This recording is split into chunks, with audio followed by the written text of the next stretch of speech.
ఈరోజు మనము final year విద్యార్థులకు పునఃసంయోజక డిఎన్ఏ టెక్నాలజీ, బయోటెక్నాలజీ అనువర్తనాలు, బయోటెక్నాలజీ సంబంధించిన ఉపయోగాలు. ముఖ్యంగా బయోటెక్నాలజీ ప్రభావితం చేస్తున్న ప్రధాన రంగాల్లో 1 వ్యవసాయ రంగము, 2 వైద్య రంగము, 3 పారిశ్రామిక రంగము, 4 పర్యావరణ రంగము, 5 రొయ్య పరిశ్రమ మరియు సముద్ర సంపద పరిశ్రమ రంగాలు, 6 గనులు మరియు ఖనిజ రంగం. ముఖ్యంగా ఈ బయోటెక్నాలజీ గురించి మనం చెప్పుకోవాల్సి వస్తే ముఖ్యంగా అగ్రికల్చర్ గురించి మొట్టమొదటిసారిగా చెప్పుకోవాలి. వ్యవసాయ రంగంలో బయోటెక్నాలజీని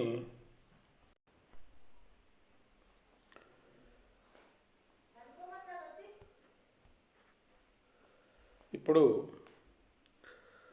వ్యవసాయ రంగంలో బయోటెక్నాలజీ గురించి మనము చెప్పాల్సి వచ్చినప్పుడు పంట మొక్కల జన్యు రూపాలను తగిన విధంగా మార్చి వాటి నుండి అధిక ఫలసాయం పొందడంలో వ్యాధులు, కీటకాలు, చవటి నేలలు, జలాధార పరిస్థితులు, కలుపు నాశకాలను నిరోధకతను చూపే పంట రకాలను అభివృద్ధి చేయడంలో బయోటెక్నాలజీ ప్రముఖ పాత్ర వహించింది. పెరుగుతున్న జనాభాకు తగిన విధంగా ఆహార సరఫరాను చేయవలసిన బాధ్యత ఉన్నది. జనాభా విపరీతంగా పెరుగుతుంది, అదే స్థాయిలో ఆహార ఉత్పత్తి అనేది పెరగట్లేదు. కాబట్టి వ్యవసాయ రంగంలో ఈ యొక్క బయోటెక్నాలజీ ద్వారా రకరకాల ఆహార ఉత్పత్తులను వేగంగా పెంచే అవసరం ఉన్నది. ఈ బయోటెక్నాలజీని ఉపయోగించి వివిధ అధిక ఫలసాయాన్ని పొందడము, తర్వాత ఈ వ్యవసాయంలో వ్యాధులు, కీటకాలు, చెవిటి నీళ్ళలు అంటే వ్యాధులను తట్టుకునే వంగడాలను వృద్ధి చేయడము, కీటకాలను చంపడానికి అవసరమైన టెక్నాలజీని అభివృద్ధి చేయడము, చవటి నేలలు, ఇసుక నేలలు, నల్ల నేలల్లో కూడా పంటలు పండే విధంగా టెక్నాలజీని అభివృద్ధి చేయడము, తర్వాత కలుపు మొక్కలు నాశకాలను తయారు చేయడము, తర్వాత పంట రకాలను అభివృద్ధి చేయుటలో బయోటెక్నాలజీ ప్రముఖ పాత్ర వహిస్తుందని మనం చెప్పాలి. ఇవన్నీ ఇప్పుడు చాలా వరకు ఈ బయోటెక్నాలజీ అనేది మన శాస్త్రవేత్తలు దీనిలో ముఖ్యంగా కొత్త కొత్త వంగడాలను అభివృద్ధి చేయడంలో, ఎక్కువ దిగుబడిని పొందే వంగడాలను కానీ విత్తనాలను కానీ ఉత్పత్తి చేయడంలో, వ్యాధులు, కీటకాలను చంపడానికి సంబంధించిన మందులు తయారు చేయడంలో, చెవిటి నేలల్లో కూడా, ఇసుక నేలలో కూడా, బురద నేలలో కూడా పంటలు పండే విధంగా బయోటెక్నాలజీని ఉపయోగిస్తున్నాం. కలుపు మొక్కలను నిరోధకతను చూపే వంగడాలను తయారు చేయడం కానీ రకరకాలుగా బయోటెక్నాలజీని ఉపయోగించి వ్యవసాయ రంగంలో విప్లవాత్మకమైన మార్పులు తీసుకొచ్చి పెరుగుతున్న జనాభాకు తగ్గట్టుగా ఆహార ఉత్పత్తి చేయడం అనేది జరుగుతుంది.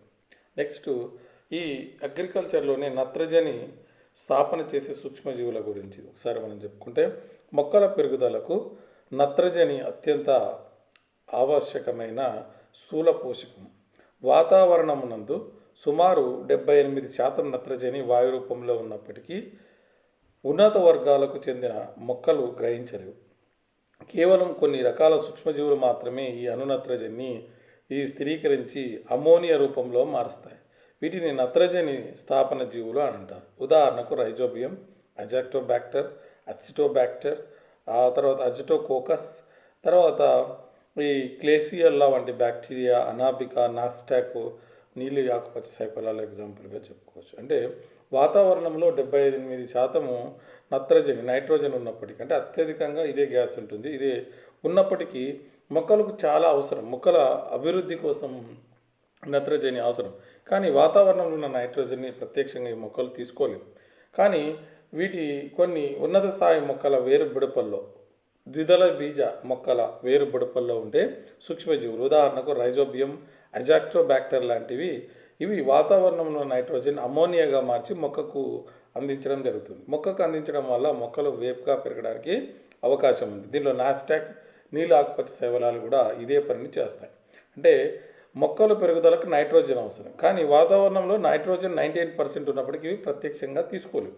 ఇవి ముఖ్యంగా ఉన్నత స్థాయి చెందిన మొక్కలు. కానీ అలాంటి మొక్కలు వేరుపొడుపుల్లో ఉన్న నాస్టాక్, రైజోబియం, తర్వాత అజాక్టోబ్యాక్టీరియా లాంటి బ్యాక్టీరియాస్ ఏం చేస్తున్నాయి, ఇవి వాతావరణంలో నైట్రోజన్ను అమోనియాగా మార్చి మొక్కకి ఇవ్వడం అనేది జరుగుతుంది. ఈ మొక్కలు ఈ అమోనియాను తీసుకొని ఏపుగా పెరిగి మంచి దిగుబడిని ఇవ్వడానికి అవకాశం ఉంటుంది. ఈ విధంగా ఈ జీవుల్లో నత్రజని స్థాపన కొన్ని జన్యువుల ఆధీనంలో ఉంటాయి. వీటిని నిట్ జన్యువులు అని అంటారు. ఈ పునఃసంయోజక డిఎన్ఏ టెక్నాలజీ అభివృద్ధి చెందడం వల్ల ఈ నిట్ జన్యువులను రైజోబియం జాతుల నుండి వేరు చేసి ఇతర మొక్కల్లో మార్పిడి చేస్తారు. అంటే ఈ యొక్క ఏదైతే నత్రజని స్థాపన చేసే జన్యువులు ఉన్నాయో, నిఫ్టీ జన్యువులు ఉన్నాయో, రైజోబియం నుంచి తీసుకొని వచ్చి మొక్కల్లోకి మార్పిడి చేయడం అనేది జరిగింది. ఈ బయోటెక్నాలజీని ఉపయోగించే ఈ యొక్క ప్రక్రియను చేయడం జరుగుతుంది. నెక్స్ట్, భాస్వరంను కరిగించే సూక్ష్మజీవులు. మొక్కలు పోషణలో నత్రజని తర్వాత భాస్వరం చాలా ప్రధాన పాత్ర వహిస్తుంది. మొక్కలు ఈ మూలకాన్ని ఫాస్ఫేట్ ఆయాన్ల రూపంలో మాత్రమే స్వీకరించగలవు. అనేక నీళ్ళల్లో ఫాస్ఫేట్ నీటిలో కరగని రాక్ ఫాస్ఫేట్ల రూపంలో ఉంటుంది. కావున మొక్కల భాస్వరం శోషించలేవు. కాబట్టి అనేక నీళ్ళలో కొన్ని రకాల సూక్ష్మజీవులు ఈ ఫాస్ఫేట్ను సంయోగాలను కరిగించి మొక్కలు శోషించే విధంగా చేస్తాయి. కాబట్టి ఫాస్ఫేట్ సాల్యుబిలేటేషన్ అని అంటారు. అంటే సూక్ష్మజీవులను మృత్తికలో పెంచడం ద్వారా ఈ ఫాస్ఫేట్ లోపాన్ని సవరించవచ్చు. అందువలన ఎరువుల వాడకం తగ్గుతుంది. ఉదాహరణకు సూడోమోనస్, బ్యాసిల్లస్ వంటి బ్యాక్టీరియాలు, ఈ జాతులు పెన్సిలియం, ఫ్యూజీరియం, అస్పెర్లియం వంటి శిలీంధ్రాలు. ఉదాహరణకు ఇంకోటి, మనం నత్రజని తర్వాత భాస్వరం కూడా చాలా మొక్కల పెరుగుదలకు చాలా ఇంపార్టెంట్ అయిన మూలకం. కాబట్టి ఇది రాక్ రూపంలో, అంటే రాళ్ళ రూపంలో, గట్టి రూపంలో ఉంటుంది. కొన్ని రకాల సూక్ష్మజీవులు వీటిని కరిగించి మొక్కలు గ్రహించే విధంగా చేస్తాయి. దీన్ని ఫాస్ఫేట్ సాల్యుబిలేషన్ అని అంటారు. ఇది ఉదాహరణకు సూడోమోనస్ కానీ, బ్యాసిల్లస్ కానీ, ఈ బ్యాక్టీరియం జాతులు, పెన్సిలియం, తర్వాత ఫ్యూజియం, అస్పెర్లేస్ వంటి శిలీంధ్రాలు పనిచేస్తాయి. నెక్స్ట్, జీవ కీటక నాశకములు. అనేక రకాల సూక్ష్మజీవులు కీటకాలపై పరాన్నజీవులుగా ఉండి వాటి పెరుగుదలను నిరోధిస్తాయి. వాటిని యాంటిమో ప్యాథోజన్స్ అంటారు. వర్ధన పద్ధతి ద్వారా ఈ సూక్ష్మజీవులను అధిక సంఖ్యలో ఉత్పత్తి చేసి పంట మొక్కలపై చల్లి కీటకనాశులుగా వాడుతున్నారు. ఉదాహరణకు బ్యాసిల్లస్ దురంజియాసిస్, బాస్పరికస్, ఇన్సుటెల్లా, థాన్సోనై, న్యూక్లియర్ పాలిమెడ్రిక్స్ వైరస్, బ్యాసిల్లస్. ఈ బ్యాక్టీరియా సిద్ధ బీజాలను ఉత్పత్తి చేసేటప్పుడు విషపూరితమైన ప్రోటీన్ పదార్థాన్ని తయారు చేస్తుంది. ఈ ప్రోటీను కీటక లార్వాలను నశింపచేస్తుంది. అందువలన బ్యాక్టీరియం కణం నుండి BT2 అనే జన్యువును వేరు చేసి అగ్రోబ్యాక్టీరియం టిఐ ప్లాస్మిడ్ ద్వారా టొమాటో, పొగాకు, పత్తి మొక్కల్లోనికి ప్రవేశపెడతారు. దీనివలన ఈ మొక్కల్లో ఏర్పడిన ప్రోటీను కీటక లార్వాలను పెరగకుండా నిరోధిస్తుంది.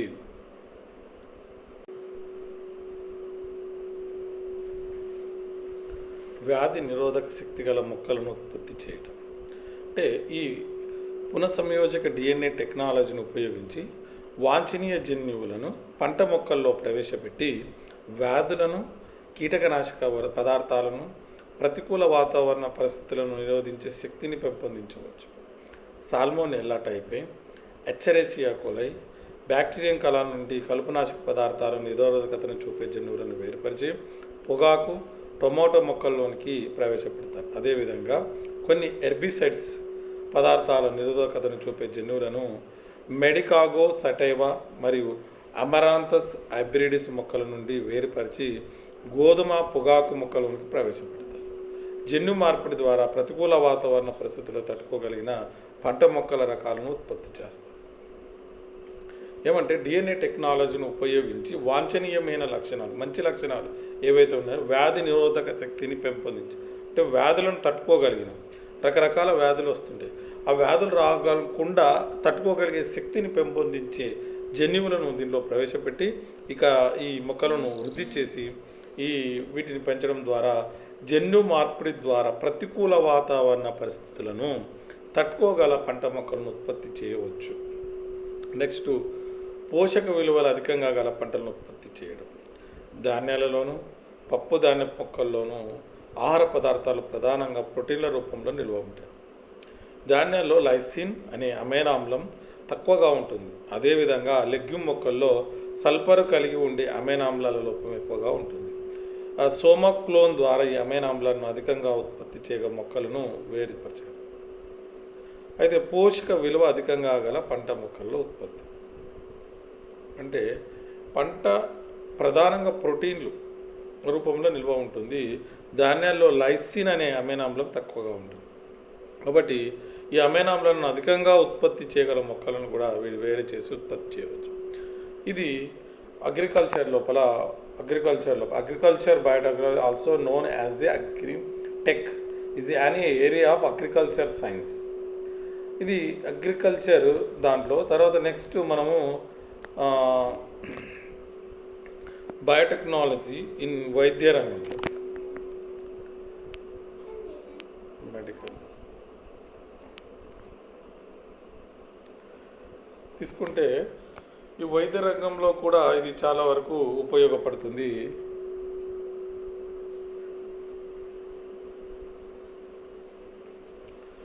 మానవుల్లోనూ పెండు జంతువుల్లోనూ వ్యాధి నిరోధకతను పెంపొందించే వివిధ రకాల పదార్థాలు, వ్యాధులను నిర్మూలించే పదార్థాలు, వ్యాధి నిర్ధారణకు ఉపయోగపడే పద్ధతులను బయోటెక్నాలజీ ద్వారా అభివృద్ధి చేశారు. మానవుడు కానీ వాటితో పాటు పెరిగే జంతువుల్లో గాను వ్యాధి నిరోధకతను పెంపొందించే వివిధ రకాల పదార్థాలు, వ్యాధులను నిర్మూలించే పదార్థాలు, వ్యాధి నిర్ధారణకు ఉపయోగపడే పదార్థాలను పద్ధతులను బయోటెక్నాలజీ ద్వారా ఏమంటే మానవునికి రకరకాల వ్యాధులు వస్తున్నాయి. ఈ వ్యాధులను తట్టుకోగల శక్తిని పెంపొందించే పదార్థాలను కానీ, వ్యాధులను నిర్మూలించే పదార్థాలను కానీ, తర్వాత ఈ యొక్క వ్యాధిని నిర్ధారించే టెస్టులను కనుక్కోవడానికి కానీ ఈ బయోటెక్నాలజీని బాగా ఉపయోగించడం జరుగుతుంది. దాంట్లో వ్యాక్సిన్స్ మీకు తెలుసు. ఇప్పుడు వ్యాక్సిన్ అనే పాట బాగా వినిపిస్తుంది. ఇప్పుడు కోవిడ్-19 అనేది విపరీతంగా బయట ఇబ్బంది పడుతున్న పరిస్థితుల్లో వ్యాక్సిన్ గురించి ప్రపంచంలో చాలా సంస్థలు కానీ, ల్యాబులు కానీ, పెద్ద పెద్ద సంస్థలు ఈ వ్యాక్సిన్లను కనుగొనడం కోసము ఈ కోవిడ్-19కి అగెనెస్ట్గా వ్యాక్సిన్లను ఉత్పత్తి చేయడం కోసం ప్రయత్నం చేస్తున్నారు. దాంట్లో వ్యాక్సిన్ అంటే ఏంది, వ్యాక్సిన్ ఎందుకు ఉపయోగపడుతుంది, బయోటెక్నాలజీ రోల్ ఏంది, వ్యాక్సిన్ వ్యాధిజనక సూక్ష్మజీవులను ఉత్పత్తి చేసే ప్రోటీన్లు విషపూరితంగా పనిచేసే వ్యాధులను కలగజేస్తాయి. వ్యాధి నిరోధకత అధికంగా గల జీవుల్లో ప్రతి జనకాల చర్యలను తగ్గించడానికి వేరే రకం ప్రోటీన్లు ఉత్పత్తి, వాటిని ప్రతిదేహాలు అని అంటారు. దీన్ని ఆర్జిత అసంక్రమత అంటారు. వ్యాక్సిన్ల ద్వారా మానవుల్లో వ్యాధి నిరోధకతను పెంచడానికి ఎడ్వర్డ్ జెన్నర్ మొట్టమొదటిసారిగా తెలిపాడు. దీన్ని ఆర్జిత అసంక్రమత అంటారు. వ్యాక్సిన్ అంటే యాక్చువల్గా మనిషి లోపలికి రకరకాల సూక్ష్మజీవులు, పరాన్నజీవులు ప్రవేశించినప్పుడు వాటికి వ్యతిరేకంగా మన శరీరంలో కొన్ని రకాల ప్రోటీన్లు ఉత్పత్తి అవుతాయి. వాటిని నిర్మూలించడం కోసం, వాటిని చంపడం కోసం, వాటి వల్ల మనకు హాని జరుగుతుంది. కాబట్టి ఆ సూక్ష్మజీవులను చంపడం కోసం మన శరీరంలో కొన్ని రకాల ప్రోటీన్స్ ఉత్పత్తి అవుతాయి. వాటిని మనం ప్రతిదేహాలు, యాంటీబాడీస్, ప్రతిరక్షకాలు అని అంటాం. ఇది సహజ సిద్ధంగా జరిగితే ఇది సహజ అసంక్రమత అని జరుగుతుంది. మనలో సహజ అసంక్రమత ఉంది. కొన్ని రకాల వైరస్లకు, కొన్ని రకాల బ్యాక్టీరియాలను చంపడం కోసము మనం బయటి నుంచి కొన్ని రకాల వ్యాక్సిన్లు తీసుకోవాలి, యాంటీబాడీస్ను మన శరీరంలోకి తీసుకోవాల్సి ఉంటుంది. దాన్ని ఆర్జిత అసంక్రమత అని అంటారు. సాధారణంగా వ్యాధి సోకిన జంతువుల దేహాల నుండి ప్రతిజనకాలను సేకరించి వ్యాక్సిన్లను తయారు చేస్తారు. డిఎన్ఏ టెక్నాలజీ ద్వారా ప్రతిజనకాలకు ఉత్పత్తి కారణమైన జన్యువులను సేకరించి వాటిని బ్యాక్టీరియం కణాల్లోనికి ప్రవేశపెడతారు. ఈ విధంగా జన్యు పరివర్తన చెందిన బ్యాక్టీరియం కణాలు వ్యాధికరణ కణాల లక్షణాన్ని సమాపార్జించుకుంటాయి. ఈ కణాలను సేకరించి వాటికి వ్యాక్సిన్లను ఉపయోగిస్తారు. ఈ పద్ధతి ద్వారా టైఫాయిడ్, కలరా, మలేరియా, క్యాన్సర్, ర్యాబిస్ మొదలైన వ్యాధులకు వ్యాక్సిన్లు ఉత్పత్తి చేస్తూ ఉన్నారు. మనం ఇప్పుడు ఏమంటే యాక్చువల్గా మన శరీరంలోకి ప్రవేశించే పరాన్నజీవులకు అగనెస్ట్గా కొన్ని రకాల ప్రోటీన్లు ఉత్పత్తి అవుతాయండి. అయితే ఏవైతే ఉన్నాయో ఈ యొక్క ప్రతిజనకాల యొక్క ప్రోటీన్స్ను తీసుకొని దానిపై ఎన్నో రకాల పరిశోధనలు చేసి వాటిని కబలించడానికి, వాటిని చంపడానికి, ఆ వైరస్ను కానీ, బ్యాక్టీరియా కానీ, శిలీంధ్రాన్ని కానీ చంపడానికి అగెనిస్ట్గా కొన్ని యాంటీబాడీస్ని తయారు చేస్తారు. దాన్ని వ్యాక్సిన్ అంటారు. ఈ వ్యాక్సిన్ ఇవ్వడం వల్ల జబ్బు రాకుండా ముందే మనము జాగ్రత్త పడవచ్చు. మన శరీరంలో రెడీగా యాంటీబాడీస్ ప్రతిదేహాలు ఉంటాయి కాబట్టి వైరస్ మన శరీరంలోకి ప్రవేశించిన వెంటనే వాటిని కబలించి వేసి చంపివేస్తుంది. ఇదంటే ముందు జాగ్రత్తగా తీసుకునే. వ్యాధి వచ్చిన తర్వాత తీసుకునేదాన్ని మెడిసిన్ అంటే మందు అంటే, వ్యాధి రాకుండా ముందే తీసుకునేదాన్ని వ్యాక్సిన్ అంటారు. ఈ వ్యాక్సిన్ అనేది ముందు చూపుగా మన శరీరంలో ఇవ్వడం వల్ల యాంటీబాడీస్ రెడీగా ఉంటాయి. మన శరీరంలో వైరస్ కానీ బ్యాక్టీరియా కానీ ఫంగస్ కానీ ప్రవేశించిన వెంటనే వాటిని చంపడానికి, మనం రక్షించడానికి, వ్యక్తిని కానీ జంతువుని కానీ రక్షించడానికి ఉపయోగపడుతుంది. ఇది బయోటెక్నాలజీలో ఇది కూడా వ్యాక్సిన్ల పాత్ర అనేది చాలా ఇంపార్టెంట్. ఇంటర్పెరాలను తీసుకుంటే వైరస్ వ్యాధిగ్రస్తమైన కణాలను ఉత్పత్తి చేసే ఒక రకమైన గ్లైకోప్రోటీన్ వైరస్ ప్రత్యుత్పత్తిని నిరోధిస్తుంది. ఈ విశేష ప్రోటీన్లను ఇంటర్పెరాన్లు అని అంటారు. వీటిని జెనెటిక్ ఇంజనీరింగ్ టెక్నాలజీ ద్వారా ఎచ్చెరేషియా కొలై కణాల్లో ఉత్పత్తి చేయవచ్చని గిల్బర్ట్ విస్మన్లు 1980లో తెలిపారు. ఈ ఇంటర్పెరాన్లను ఉపయోగించి మానవులకు వైరస్ వలన కలిగే వ్యాధులను, అసంక్రమతలను కలిగించవచ్చు. ల్యూకోసైటిన్ ఇంటర్పెరాన్లను, బ్రెస్ట్ క్యాన్సర్ను, ఆల్ఫా ఇంటర్పెరాన్లను, రీనల్ కార్సినోమా వ్యాధి చికిత్సకు దీన్ని ఉపయోగిస్తారు. ఇంటర్పెరాన్లను హార్మోన్ బయోటెక్నాలజీని ఉపయోగించి వివిధ రకాల హార్మోన్లను కూడా ఉత్పత్తి చేయడం జరుగుతుంది. మానవుల్లో ముఖ్యంగా ఇన్సులిన్ అంటే ప్యాంక్రియాన్ నందు ఉత్పత్తి అవుతుంది. ఈ హార్మోన్ తగినంత పరిమాణంలో ఉత్పత్తి కానప్పుడు మానవుడికి మధుమేహ వ్యాధి అంటే షుగర్, డయాబెటీస్ అంటారు, ఇది వచ్చిందంటారు. అందువలన ఈ వ్యాధిగ్రస్తులకు ఇన్సులిన్ ఇంజెక్షన్ రూపంలో ఇస్తారు. కొద్ది సంవత్సరాల వరకు ఈ హార్మోన్ పశువుల నుండి, పందువుల నుండి, ప్యాంక్రియాస్ నుండి సేకరించేవారు. ఇన్సులిన్ ఉత్పత్తి కారణమైన జన్యువులను బ్యాక్టీరియాలోనికి ప్రవేశపెట్టడంచే జన్యు పరివర్తన చెందిన బ్యాక్టీరియంలు మానవునికి ఉపయోగపడే ఇన్సులిన్ను, హార్మోన్లను ఉత్పత్తి చేస్తుంది. దీన్ని హ్యూమిలిన్ అనే పేరుతో మార్కెటింగ్ చేస్తారు. అంటే మన శరీరంలో ప్రతిరోజు ఇన్సులిన్ విడుదలవుతుంది. ఇది ప్యాంక్రియాస్ నుంచి ఇన్సులిన్ విడుదలవుతుంది. ఇన్సులిన్ అనేది శరీరంలో ఉన్న అధికంగా ఉన్న చక్కెరని రోజు సపరేట్ చేస్తుంది. మనకు తగినంత ఇన్సులిన్ విడుదల కాకపోతే దాన్ని ఏమంటారు, షుగర్, డయాబెటీస్ లేకపోతే చక్కెర వ్యాధి అని అంటారు. ఈ వ్యాధి వచ్చిన తర్వాత ఇన్సులిన్ స్రవించబడదు కాబట్టి దానికి ప్రత్యామ్నాయంగా బయట నుంచి తీసుకోవాల్సి ఉంటుంది. అదే గతంలో దీన్ని ప్రత్యామ్నాయంగా పందుల నుంచి కానీ జంతువుల నుంచి కానీ వాటి యొక్క ప్యాంక్రియాసిస్ నుంచి ఇన్సులిన్ తీసి మనుషులకు ఎక్కించేవారు. దీనివల్ల చాలా జంతువులను వచ్చింది. అయితే దీని బయోటెక్నాలజీ వలన చంపవలసి వచ్చేది. ఇప్పుడు బయోటెక్నాలజీ ఎంతో అభివృద్ధి చెందడం వల్ల బ్యాక్టీరియాలోకి ఈ ఇన్సులిన్కు ఉత్పత్తి కారణమైన జన్యువులను వాటిలోకి ఎక్కించి జన్యు పరివర్తనం చెందిన బ్యాక్టీరియాలను నుంచి ఇన్సులిన్ ఉత్పత్తి చేయడం అని జరుగుతుంది. దీన్నే హ్యూమిలిన్ అనే పేరుతో మార్కెటింగ్ చేస్తారు. అంటే దీనివల్ల ఎక్కువ జంతువులు చంపవలసిన అవసరం లేదు. సులభంగా తక్కువ ఖర్చుతో ఎక్కువ ఇన్సులిన్ విడుదల చేసి మానవుల లోపల షుగర్ వ్యాధికి నిర్మూలన కోసం షుగర్కు సంబంధించిన ప్రత్యామ్నాయంగా ఇన్సులిన్ను తీసుకోవడం అనేది జరుగుతుంది. ఇది కూడా బయోటెక్నాలజీ వృద్ధిలో భాగంగానే ఇన్సులిన్ ఉత్పత్తి చేయడం అని జరుగుతుంది. వ్యాధి నివారణ మానవుల్లో వచ్చే జన్యు సంబంధమైన వ్యాధులను నివారించడాన్ని జీన్ థెరపీ అంటారు. జన్యు సంబంధమైన వ్యాధికారమైన అసాధారణ జన్యువులను గుర్తించి దాని స్థానంలో సాధారణ జన్యువులను ప్రవేశపెడతారు. ఈ విధంగా ప్రస్తుతం చెప్పుకోదగిన పురోగతి జరిగింది. ఇది అంటే చాలా కాంప్లికేషన్ అంటే జీన్స్ని ఇప్పుడు చాలా వరకు ముఖ్యంగా జన్యు సంబంధమైన వ్యాధులకు మందులు లేవని అనుకునేవారు. దానికి కారణం ఏమిటి? కొన్ని రకాల జన్యువులు లేకపోవడం, లేకపోతే సరిగా పనిచేయకపోవడం. వాటి స్థానంలో సాధారణమైన జన్యువులను గుర్తించి పెట్టడమును వల్ల ఈ వ్యాధిని నివారించవచ్చు అంట. దీన్ని జీన్ థెరపీ అని అంటారు. దీనివల్ల కూడా చాలా ఇవి అంటే ఇప్పటి వరకు మందు లేనివి, సరిచేయలేనివి కూడా ఈ బయోటెక్నాలజీని ఉపయోగించి ఈ జీన్ థెరపీ ద్వారా సమస్యకు పరిష్కారాన్ని కనుక్కోవడం అనేది జరుగుతుంది. ఇది అగ్రికల్చర్ లోపల బయోటెక్నాలజీని ఉపయోగించి రకరకాలుగా వంగడాలను ఉత్పత్తి చేయడం కానీ, వాటిలో రోగనిరోధక శక్తిని ఉత్పత్తి చేయడం కానీ, తక్కువ కాలంలో పంటను ఉత్పత్తి చేయడం కానీ, వాటిలో వ్యాధులు రాకుండా ఉండడము, చవటి నీళ్ళలు, ఇసుక నీళ్ళలు, బురద నీళ్ళలో కూడా ఈ పంటలు పండేటట్లు కూడా, తర్వాత ఇంటర్పెరాలను ఉత్పత్తి చేయడము, హార్మోన్లను ఉత్పత్తి చేయడం, వ్యాక్సిన్లను ఉత్పత్తి చేయడం అని జరిగింది. ఎంతో టెక్నాలజీ అనేది బయోటెక్నాలజీ ద్వారా జరిగింది. బయోటెక్నాలజీ ద్వారా ఈ యొక్క అభివృద్ధికి జరిగిందని మనం చెప్పుకోవచ్చు. ప్రపంచం మొత్తము ఈ బయోటెక్నాలజీపై ఎన్నో పరిశోధనలు చేసి దీని ద్వారా రకరకాల సమస్యలను పరిష్కారం దిశలో జరుగుతున్నది. నెక్స్ట్ పారిశ్రామిక రంగంలో బయోటెక్నాలజీ, ఇండస్ట్రియల్ బయోటెక్నాలజీ అన్నట్టు. ఇండస్ట్రియల్ బయోటెక్నాలజీని తీసుకుంటే, పారిశ్రామిక రంగంలో బయోటెక్నాలజీ పాత్రను తీసుకుంటే కిణ్వన సాంకేతిక ప్రక్రియ ప్రయోజనాలు అంటారు. కిణ్వన సాంకేతిక ప్రక్రియ ప్రయోజనాలను తీసుకుంటే, పారిశ్రామిక స్థాయిలో కిణ్వన ప్రక్రియ ద్వారా సూక్ష్మజీవులను ఉపయోగించి ఎన్నో విలువైన ఉపయోగకరమైన రసాయనాలను ఉత్పత్తి చేస్తారు. కిణ్వనం అనేది వాయురహిత స్థితిలోని ఎంజైమ్లను సహాయంతో జరుగుతుంది. దీనిలో సంక్లిష్ట కర్బన పదార్థాలు విచ్ఛిన్నం చెంది సరళ రూపాలుగా మారుతాయి. దీని ద్వారా అమైనో ఆమ్లాలు, ఎంజైమ్స్, ప్రోటీన్స్, కర్బనామ్లాలు, యాంటీబాడీస్, తర్వాత ఏకకణ ప్రోటీన్లు వంటి రసాయన పదార్థాలను తయారు చేయొచ్చు. అంటే ఇండస్ట్రీలో రకరకాల పదార్థాలు, యాంటీబాడీస్ని తయారు చేయడము, ఎంజైమ్స్ను, ప్రోటీన్స్లను, తర్వాత ఎస్సిపి వంటి రసాయన పదార్థాలను తయారు చేస్తారు. అది కిణ్వన ప్రక్రియ ద్వారా చేస్తారు.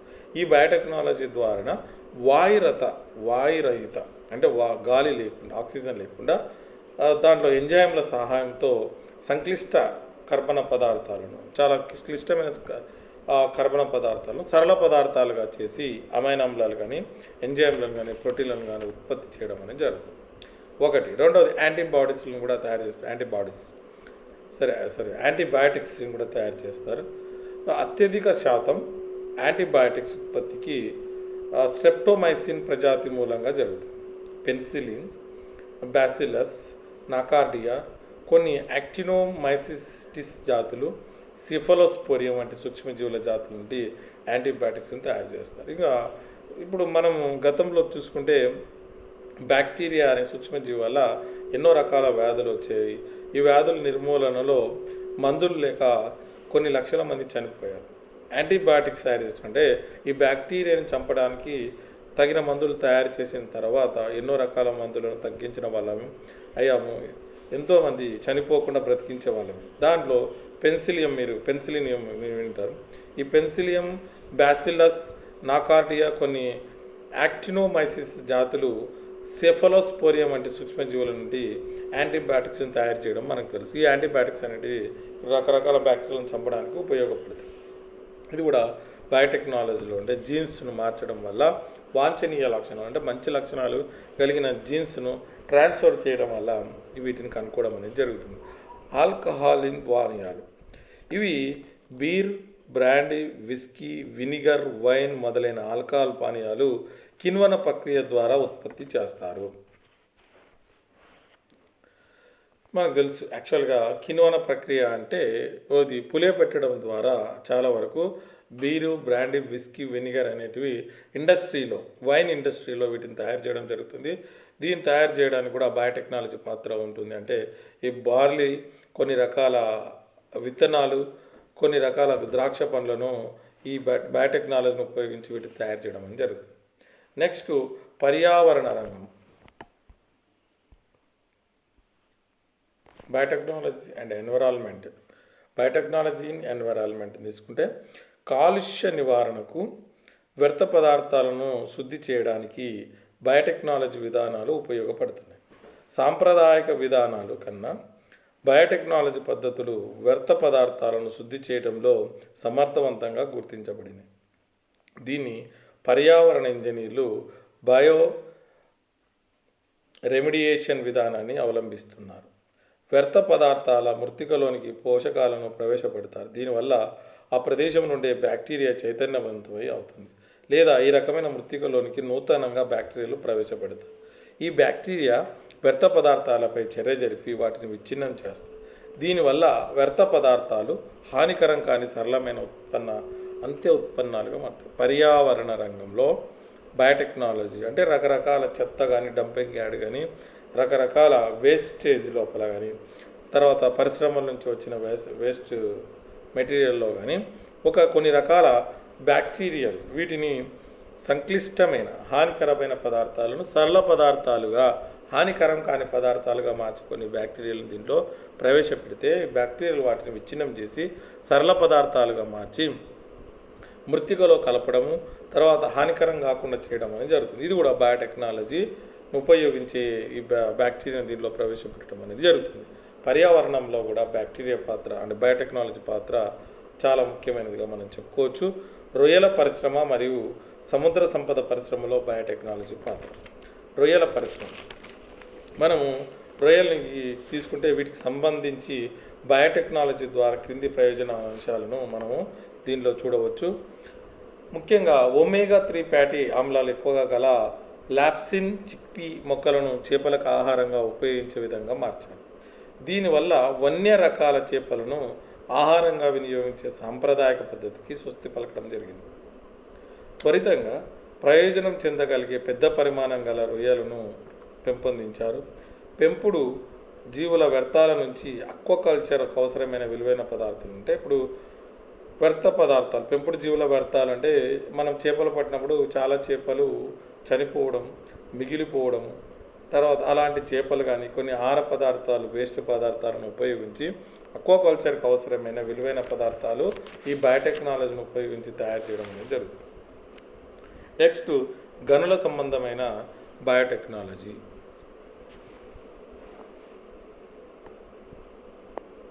ఫ్రాన్స్ ఇది. తర్వాత గనుల సంబంధమైన ఫ్రాన్స్లో కూడా అంటే పెద్ద పెద్ద ఫ్రాన్స్ ఇక్కడ మీరు చూడవచ్చు.